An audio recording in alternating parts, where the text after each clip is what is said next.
Aquestes esquerdes han aparegut els darrers mesos a alguns edificis del barri del Gornal. Els veïns asseguren que hi són des que van començar les obres de l'AVE. Ara estan preocupats per la seva seguretat i la dels edificis. Segons ells, l'Ajuntament de l'Hospitalet no els dona respostes i per això ho han denunciat al síndic de Greuges. Però això no és tot. El ciment en què van omplir la zona dels esvorancs ha malmès el clavegueram i la pudor és cada cop més insuportable. L'associació Carmen Amaya ens ha cedit unes imatges que ells mateixos han gravat i que utilitzaran per denunciar la situació. Aquest és el conducte per accedir al clavegueram del barri, però hi ha ciment que obstrueix el pas. És el que fa un mes van injectar els obrers per evitar les fuites d'aigua.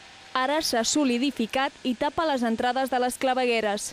Yo creo que si ya no pueden descansar, también tienen que limpiar, salga la mierda por los váteres. Yo creo que es bastante y es antihigiénico.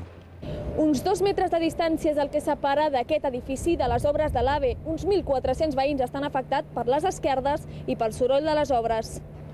La Concepció està en tractament psicològic. Me ha cambiado la vida, de humor, de carácter, de todo, de depresión, de todo. Els veïns i les associacions han interposat centenars de denúncies. Nosotros que quede claro que nunca hemos estado en contra de las obras del AVE, pero sí estamos en contra de los perjuicios que esto nos está ocasionando.